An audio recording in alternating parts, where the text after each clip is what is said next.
PW में हम ये मानते हैं कि रेवोल्यूशन एक प्रोसेस है, कोई गोल नहीं।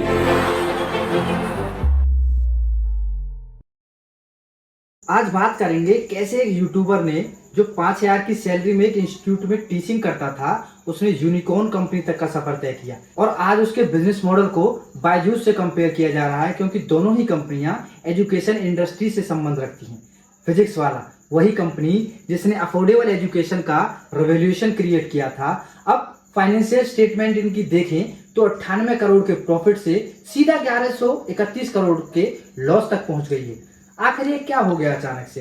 कैसे इंडिया का एक टीचर और स्टार्टअप फाउंडर जो सबका फेवरेट हुआ करता था, हमारे आसपास जो बच्चे पढ़ते हैं उनके भी फेवरेट, लेकिन आज उनके जो टीचर जो पहले उनके प्लेटफॉर्म पे पढ़ाते थे उन्हें छोड़कर क्यों जा रहे हैं? कंपनी के स्टार टीचर जैसे मनीष दुबे, तरुण कुमार, सर्वेश दीक्षित सब एक एक करके निकलते गए और ओपनली बोल भी रहे हैं कि कंपनी का विजन चेंज हो गया है।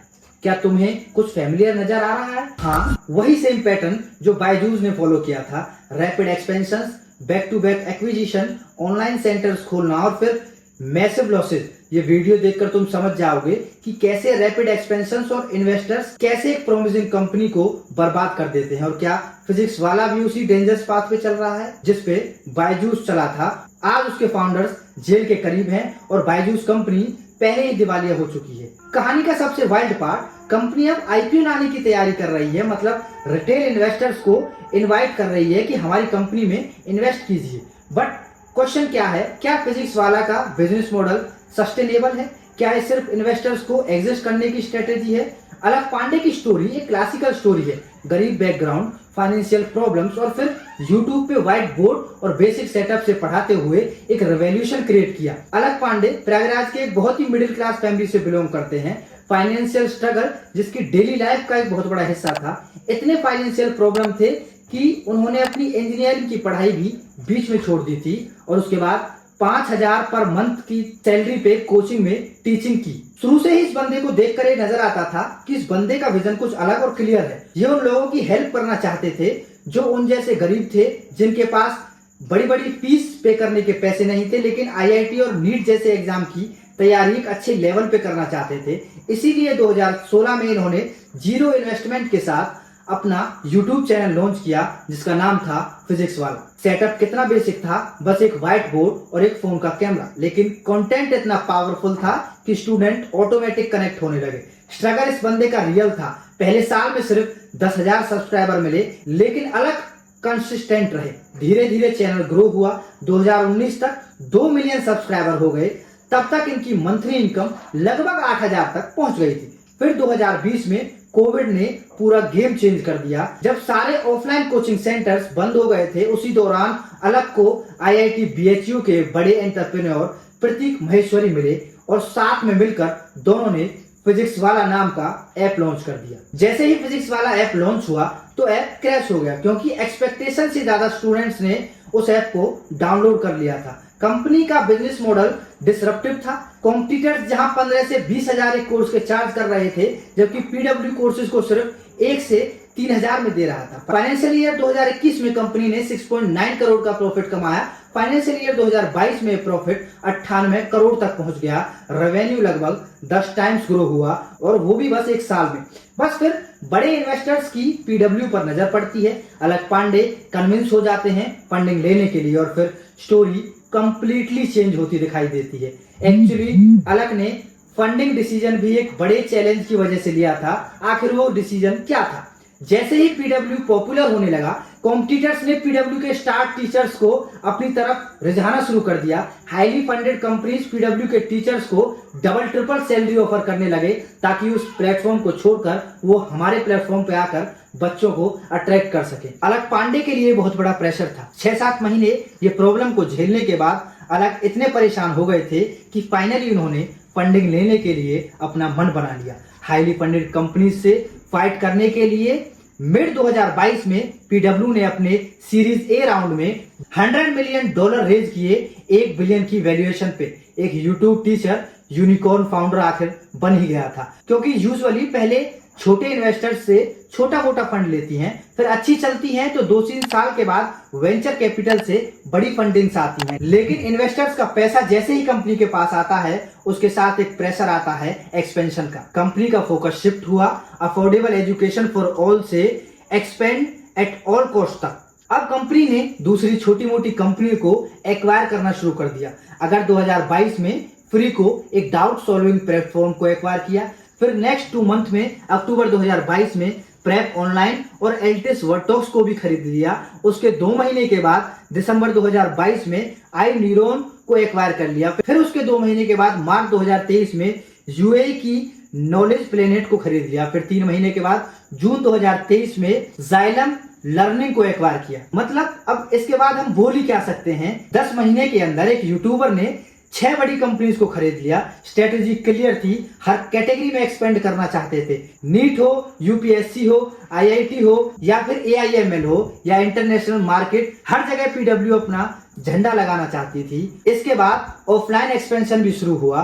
प्रयागराज, दिल्ली, जयपुर जैसे बड़ी सिटीज में सेंटर्स खोले गए। स्टूडेंट शॉक थे क्योंकि पहले अलग पांडे ने कहा था पीडब्ल्यू सिर्फ ऑनलाइन टीचिंग का प्लेटफॉर्म है। अब इस क्वेश्चन के जवाब में अलग का रेस्पॉन्स था कि रीच तो बढ़नी ही थी। ऑनलाइन प्लेटफॉर्म की एक अपनी लिमिट है और ऑफलाइन की एक अपनी लिमिट है। लेकिन अलग का ओरिजिनल मिशन क्या था? अलग उन लोगों की हेल्प करना चाहते थे जिनके पास बड़े लेवल पर एजुकेशन के लिए पैसे नहीं थे। तो क्या कोटा जाने वाले हर स्टूडेंट के पास पैसे नहीं है? Definitely not. देखो, पैटर्न बायजूस ने भी यही किया था। पहले ऑफलाइन एक्सपेंशन, मल्टीपल एक्विजिशन, हर कैटेगरी में प्रेजेंस, और अब हम सब जानते हैं कि बायजूस का क्या हाल हुआ है।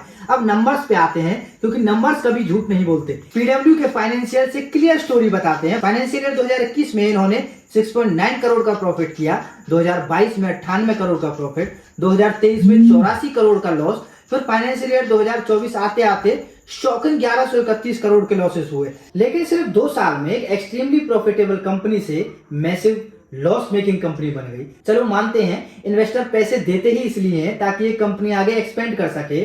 जो एक्सपेंशन में लगाया तो लॉस होगा ही, लेकिन प्रॉब्लम हुई एक्विजिशन के प्रॉपर इंटीग्रेशन की।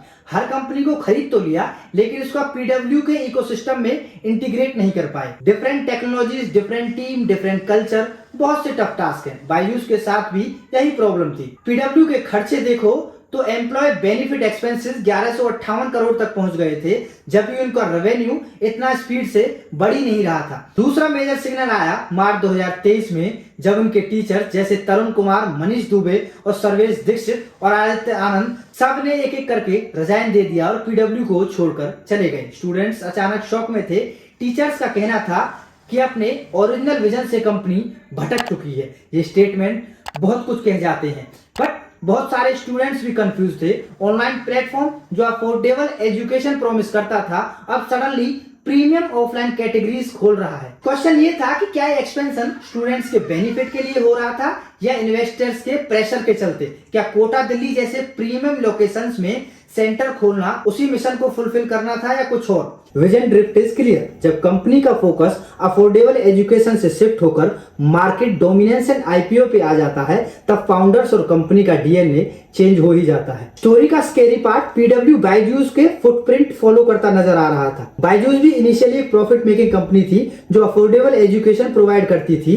फिर उन्होंने भी मैसिव फंडिंग रेज की, हर कैटेगरी में एक्सपेंड किया, बैक टू बैक एक्विजिशंस किए, आकाश जैसी ऑफलाइन प्लेयर्स को खरीद लिया। देखते ही देखते लॉसेस में डूब गई। आज बायजूस के फाउंडर्स नेगेटिव नेटवर्थ पे हैं, लीगल ट्रबल में फंसे हुए हैं।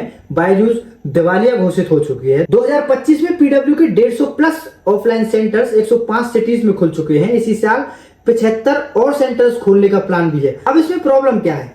Offline centres extremely capital intensive होते हैं, जैसे बड़ी बड़ी बिल्डिंग्स का रेंट, उनका अच्छा इंफ्रास्ट्रक्चर, इलेक्ट्रिसिटी के महंगे महंगे बिल्स, स्टाफिंग, सब कुछ बहुत एक्सपेंसिव होते हैं। एक ऑफलाइन सेंटर को प्रॉफिटेबल बनाने में मिनिमम 3 से 4 साल लगते हैं।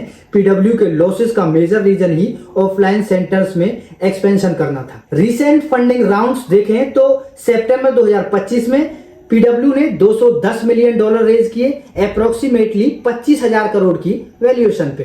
फरवरी 2025 में $25 मिलियन रेज किए।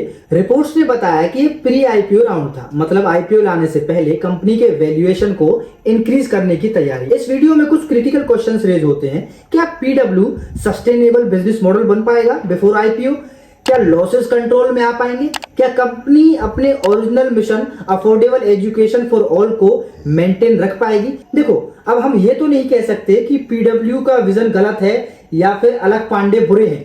उनका कंट्रीब्यूशन इंडियन एजुकेशन सिस्टम में रिवॉल्यूशन ही रहा है, ये बात तो बिल्कुल सही है। इनफैक्ट हमने शुरुआत में आपको बताया था कि वो one of the favourite founder और one of the favourite teachers बन चुके हैं आज इंडिया में। मिलियंस ऑफ स्टूडेंट्स उनको फॉलो करते हैं। देखो यार, अपने स्ट्रगल की वजह से आज अलग पांडे मिलियंस ऑफ स्टूडेंट्स के दिलों पर राज करते हैं, तो आखिर इस बंदे ने कुछ तो रेवोल्यूशनरी किया ही होगा। लास्ट में जाते जाते एक ही रिक्वेस्ट करना चाहता हूं कि मंथन स्टोरीज की वीडियोस को लाइक करना और चैनल को सब्सक्राइब करना ना भूलें। Thank you so much.